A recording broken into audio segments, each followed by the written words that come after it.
Steve, we got one card. He's coming back.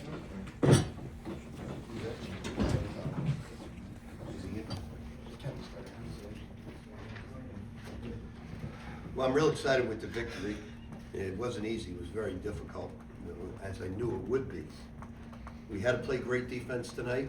We worked on it all week, and the guys did a fabulous job of playing great defense. Our offense was not real good, but that's a credit to their defense. And I'll tell you, it's the toughest damn thing I've ever been through in my lifetime coaching in this environment. And what I mean by that, about when you get 8 new players, it is so freaking difficult. Everything is so new to them. There's no continuity from the year before, and just even like trying to get 5 guys to step out of bounds for a play, one guy didn't do it. It's so difficult. It's easy coaching him. He's a great leader. He listens to what you say, but he has continuity from last year. So it's very, very difficult, but we're very excited about the win. We've been in a meat grinder since Michigan, and this was another game that was a meat grinder because both teams really got after it defensively. So we're real proud of the guys, real happy with the win, but man, it's tough. Any questions? Start with Zach. Rick, Why don't you ask the players first, guys, so they okay. can get a shot.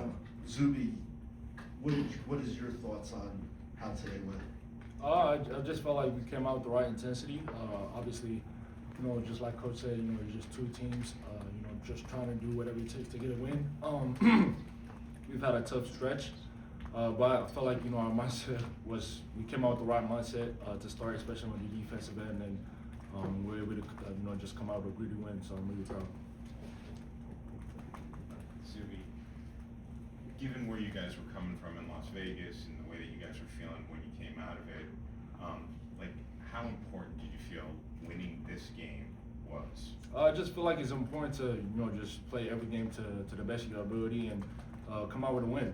That's what we play for. We practice all week to, just get big time games and, just like I said, just improve in our weaknesses and come out with a win, do whatever it takes to win.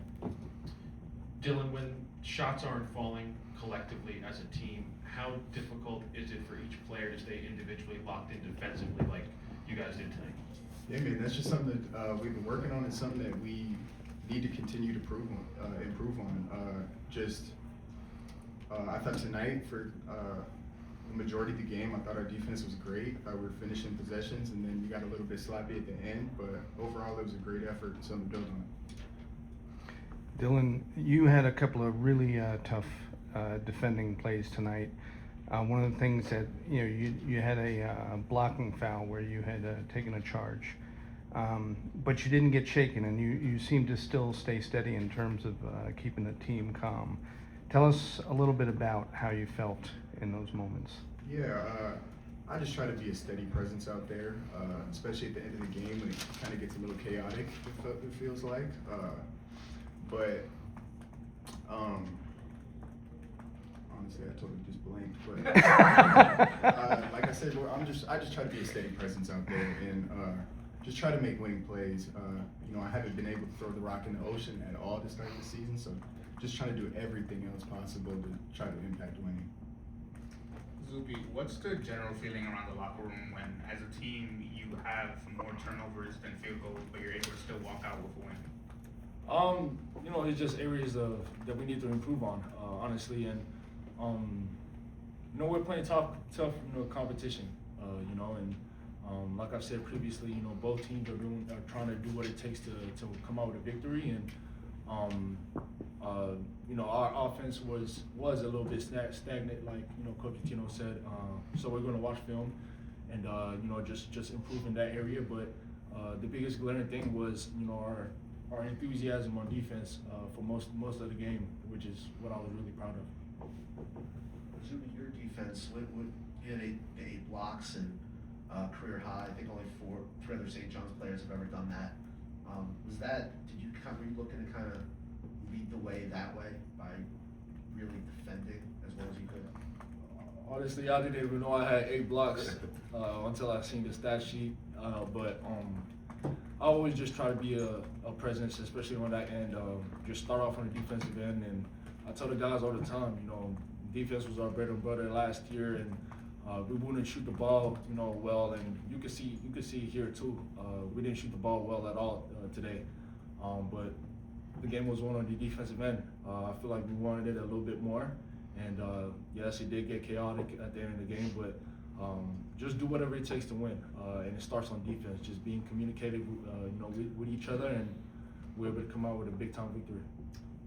I've got one for each player. Dylan, you had, I guess, 5 or 7 points on the free throw line in the last minute and 9 seconds. I mean, given that you haven't been feeling great about the way that you've played, how do you feel about having delivered in this way for this team in this game? Yeah, happy I could make those free throws down the stretch to help seal it. I missed one, but man, I would like to make I would like to make any other shot besides a free throw. I feel like that would help the team out a lot. But something I'm working on, and something I'm gonna keep trying to build on and grow every day, confidence-wise and shooting-wise, and hopefully it will click. It will click. And Zuby, you know, Coach Pitino was sort of started off this by talking about like how difficult it is to bring everybody together and get continuity. I know that you don't like comparisons with like last year's team, but like, did you expect that this team might be further along than it is right now at this point in the season? Good question. I feel like, you know, we have the highs of, you know, expectations. You know, every single one of us. We haven't started the season out. You know, how we really wanted to start it off, but it's a work in progress. You know, we're not going to look too far ahead. We're not going to think about the past losses or anything like that. But you know, all we could control is, you know, the now and moving forward. So, you know, we have pretty high expectations, every single one of us. But like I said, we're just going to stay steady-minded and take it one day at a time, get better. All right, you guys take off. Thanks. Yep. Have a good day. Coach, don't be hard on us.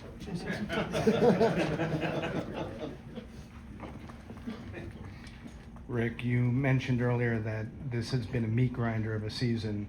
Right. And was it, you know, obviously it was your intention, but how is this, you know, No, it's basically not living the season. First of all, it's only 7 games. Right. It's not the schedule. I knew that. It's the coaching of all new players. Yeah. It's so difficult from a scouting standpoint. Like tonight, we wanted to create a lot of movement. They bring 4 guys after the ball in the lane. You have to take threes to beat this team. And although we did take a lot of threes, we kept passing up open threes to drive to the basket, and you can't do that against this team. So they're tough because a lot of them, I don't think have ever adhered to a scouting report meticulously. You know, all little things from guys not playing together and playing from a totally different coach. Totally different coach would emphasize, like Oziah ran down the court away from the ball against pressure, and maybe that's what he was told to do at his other place. So there are so many little things. We screwed up 2 key plays on press offense just by repetition. So that's what's a meat grinder is the fact that we don't have any continuity of players coming back. Now, there are so many teams in the country in the same boat as us. It's just the nature of the game right now, and we'll get better and better and better, which is good. And, you know, you all saw today what Iowa State did to Purdue, and you'll watch the way we played. But we were nervous tonight, and I sensed that they were nervous because there were such high expectations, and they wanted to win so badly that they were a little tight offensively. But they needed their defense to carry them. As much as there were so many mistakes at the end of the game, we made them take bad shots at the end of the game. Our defense was there.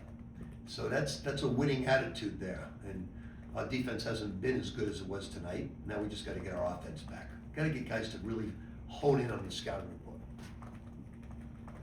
Rick, talking about the defense, you guys had struggled defensively for most of the year. Did they prove something to you tonight that they can defend at a high level? Well, we had a long time to prepare, so I'm gonna give them a pass with Auburn, because we thought we were playing Houston. We were not, as a staff, really prepared in that game, but neither was Auburn. Played good defense in the first half. We've played really good basketball. We shouldn't have lost that game with the lead like that, but we played really good basketball, indicative of Michigan and Iowa State. But what's lost us those games is the lack of continuity of plays. But now they realize this was a great example for the players. They didn't have it tonight offensively, but they could realize to play really our poorest offensive game, but still win. That was the greatest lesson to take away. Rick, two things first. What did you think of Zuby's defense with the 8 blocks? And do you think he kind of set the tone for everyone? How many points did he have at halftime? 2. So that was the most impressive thing to me. He didn't let frustrations stand there. We didn't even think about the fact that he only had 2 points, and I think he had a few rebounds. I don't think he had many. He had 6 blocks. Yeah, but he didn't let it bother him. I mean, players, he just kept grinding and grinding and grinding, and it's easy to coach him. Very easy to coach him. And you could sense with Dylan Darling right now, he can't throw it in the ocean. They all think of that. See, I thought he won the game by breaking the pressure at the end of the game where everybody was nervous. He wasn't. So points, it's when I can get Ian and Josan to forget about points, they're going to score 25, 28 points. It's just the way it happens. When you start thinking about all the other things in basketball, passing, cutting, defense, rebounding, scoring's easy.